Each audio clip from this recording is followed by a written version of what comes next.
23/4/2006 ইংরেজি 10 ঘটিকার সময় এই ঘটনা ঘটে। 24 তারিখে থানায় এন্ট্রি করা হয়েছে। ওই দোকান করতেন এবং ওই ফ্ল্যাং বিজনেস করতেন, ওই মোবাইল হাউস টু হাউস যাইয়ে মোবাইল করতো, দোকানও করতো। তো ওনার ওই দোকানে উঠিয়া ওনার দোকানে ওনার ক্যাশপাতিও ছিল তখন 50,000 টাকা চাঁদা চাইছে। এই চাঁদা না দেওয়া ধস্তাধস্তি করিয়া ওনার দোকানে জোরপূর্বক চাঁদা লইয়ে গেছে। আপনার এক ভরি সোনার চেইন ছিল ওনার গলায়, এইয়াও লইয়ে গেছে জোর করিয়া। ওনার ওপার লইয়ে গেছে এককালে ওই ব্রিজটার পশ্চিম পারে নিয়া ছেলেকে ওই ওরা হুন্ডা ব্যাট দিয়ে ধরিয়া কোপাইছে। একটা কপি সবচেয়ে মারাত্মক হয়েছে এইটা, আর বাকি 22টা-23টা কোপ দিয়েছে মোট। আমার ছেলেকে মারছে, আমি গেছি ভোরের নামাজ পড়িয়া ডাল তুলতে। আমার ছেলে গেছে ওপার মোবাইল চালাইতে। এর পরে আমি ডাল তুললে খারাইছি ঘরের সামনে, আর অসুখ এই গেলে আমার কয়জন ওই মাই খালেগুন দৌড়ে খালাম মা মুকুলের মারিয়ে হেলায়। এই আমি দৌড় দিয়েছি, দৌড়ে যাই দে হুন্ডা আইয়া বাবা ওই বীর দরজায় থামাইছে। আমার বাবারে দেখিনি, বাবা কমে দৌড়ে গিয়ে পলাইছে। হেনি খুঁজতে গেছে, যাই দে বাবা ব্যবসায়ী পড়িয়ে রয়েছে, রক্ত টাল হয়ে রয়েছে। আমি দেখছি ওই ছেলে ওই ওভারগনে যে ওই কোফাইয়া আর নেই, ওই ছেলে যে দৌড়াইয়া আয়, সেই দৌড়াইয়া তার সর্বশরীর রক্ত ভরপুর, মানে রক্ত মাখা শরীর। তখন 6-7-এ পড়ি, তখন তো ততটা খেয়াল ছিল না। হাঁটতে হাঁটতে গেছি, শুনছি খুব ডাকাডাকি।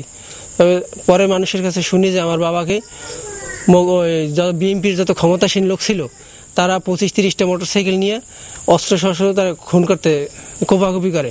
আমার ছেলে কইছে আমি ভাই আমি আমনে গুড়ে যান ভিক্ষে চাই, কইছে শালা তোরে যান ভিক্ষে দিম, তোর কোন শেষ। তিনি দৌড়ে যাচ্ছে, বলছে যে আমার জানটা ভিক্ষে দাও, কিন্তু তারা সে কথা শুনছে না। তারা বলছে যে শালাকে কোপাই মারিয়ে ফেলাও, এই বলে তারা সব কোপাইল।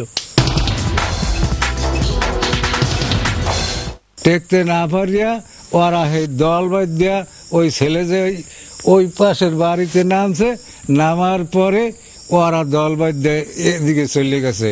এরা এই অস্ত্র সহ প্রত্যেকটা লোক 35টা হুন্ডা হয়েছে অস্ত্র সহ। আমার ছেলে কিছু দুষ্কার আওয়ামী লীগ করতে হয়তো মানে দেখাই দিয়েছে যে আওয়ামী লীগের নেতা একটা হই। একটু হাসপাতালে নিয়ে সেবার সাধারণ একটু উৎসবের পর সে বললো যে অপরাধ আমার আওয়ামী লীগ করি, আর কোন অপরাধ না, যে আওয়ামী লীগ কেন আর শেষ করে দেয়। আমার বাবার স্মৃতি মনে পড়ে, আমার বাবা আমাকে যখন কোলে লইতো সেইগুলা, তারপর আমার বাবার সাথে দোকানে যাইতাম, খেলাধুলা করতাম, আমাকে খুব স্নেহ আদর করতো, এগুলো তো আমার খুবই মনে পড়ে। বাবা কিরম আসলে কিরম আসছে, কিরম ভাত খাইছে, কিরম বইছে, আমার তো সব ভাসে। কোন জায়গায় বইছে, কোন জায়গায় বইয়ে কথা কইছে, আমার মা করে বলান দিছে। আমি এসএসসি পরীক্ষা দিছি, আমার বাবা থাকলে মনে হয় রেজাল্ট বের হয়েছে, আমি 4.44 পেয়েছি। কিন্তু আমার বাবা থাকলে কতটা যে আনন্দ করতো তা আমি মুখে বলতে পারি না। তারপর বাবার কথা মনে পড়লে নিশ্চয়ই যাইয়া কাঁদি, কার কাছে তো বলার কিছু নেই। যদি আমার দাদা দাদি আছে, তারপর বাবার যে একটা অভাব তাকে পূরণ হয় কখনো? আমার কেমন লাগে, কেমন আছি আমি, দুনিয়ায় আছি, আমি তো চেতন শক্তি, আমার চেতন কোনো ক্ষমতাই নাই, আমার শক্তিই নাই, শক্তি রহিত হয়ে গেছে, কোন লোক আমার আশেপাশে দেখি না। বাবা বুঝেন না, খারাপ লাগে না, না লাগে মায়ের তো ছেলে মেয়ে দুইটার দিকে চাই, হইতে আমার পড়ানোটা একটু শান্তি। সংসারের দাদা দাদি আছে, এই জন্য আমরা এখন পর্যন্ত টিকে আছি, নইলে তো মনে হয় আমাদের তারা রাখতো না, আমাদের চিহ্ন রাখতো না। প্রধানমন্ত্রীর কাছে এই আপত্তি বা এই আপিল যেন এই বিচারটা এই ছেলের করে।